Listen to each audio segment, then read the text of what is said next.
ఒక అడవిలో కట్టెలు కొట్టుకునే ఒక అతను ఉండేవాడు. అతని పేరు రాము. అతను చాలా పేదవాడు, కానీ నిప్పులాంటి నిజాయితీపరుడు.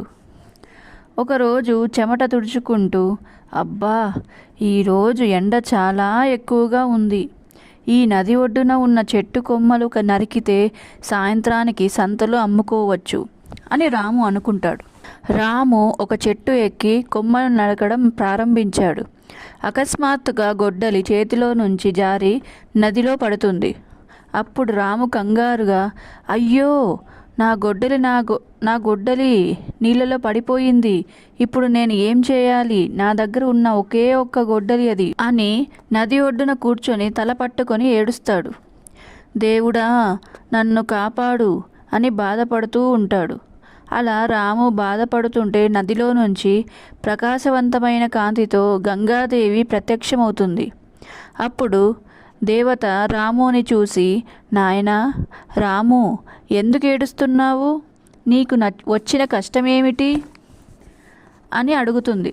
అప్పుడు రాము చేతులు జోడించి, తల్లి, నేను కట్టెలు కొట్టుకుంటూ బతికేవాడిని. నా గొడ్డలి ఈ నదిలో పడిపోయింది. అది లేకపోతే నా కుటుంబం ఆకలితో అలమటిస్తుంది. దయచేసి నాకు సాయం చేయండి అని వేడుకుంటాడు. అప్పుడు గంగాదేవి, బాధపడుకు నాయనా, నేను నీ గొడ్డలిని తీసుకువస్తాను అని అంటుంది. దేవత నీటిలోకి మునిగి ఒక బంగారు గొడ్డలితో బయటికి వస్తుంది. ఇదిగో రాము, నీ గొడ్డలి తీసుకో అని అంటుంది. అప్పుడు రాము ఆశ్చర్యంగా చూస్తూ, లేదు తల్లి, ఇది నాది కాదు.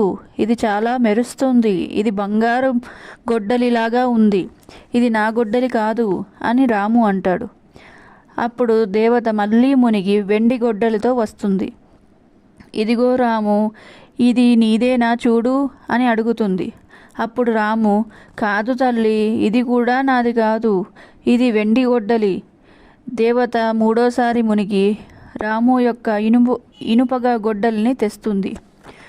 రాము సంతోషంతో చూసి, అవును తల్లి, ఇదే నా గొడ్డలి, నా ఇనుప గొడ్డలి దొరికింది అని చాలా సంతోషంతో గంగాదేవికి కృతజ్ఞతలు చెప్తాడు. అప్పుడు దేవత నవ్వుతూ, రాము, నీ నిజాయితీకి నేను ఎంతో సంతోషించాను. నీవు పేదవాడివైనా పరాయి వస్తువుపై ఆశపడలేదు. అందుకే నీ ఇనుప గొడ్డలితో పాటు ఈ బంగారం వెండి గొడ్డలను కూడా నీకు బహుమతిగా ఇస్తున్నాను. సుఖంగా జీవించు అని ఆశీర్వదిస్తుంది. అప్పుడు రాము దేవత కాళ్ళపై పడి, నేను ధన్యుడిని తల్లి, నీ దయ మర్చిపోలేను అని అంటాడు. ఈ కథ నీతి ఏంటంటే, రాము తన నిజాయితీ వల్ల పోగొట్టుకున్న ఇనుప గొడ్డలిని మాత్రమే కాకుండా బంగారు గొడ్డల్ని కూడా పొందాడు. నిజాయితీ ఎప్పుడూ మంచి ఫలితాన్ని ఇస్తుంది. ఈ వీడియో కనుక మీకు నచ్చినట్లయితే లైక్ చేయండి, అలానే సబ్స్క్రైబ్ చేసుకోండి.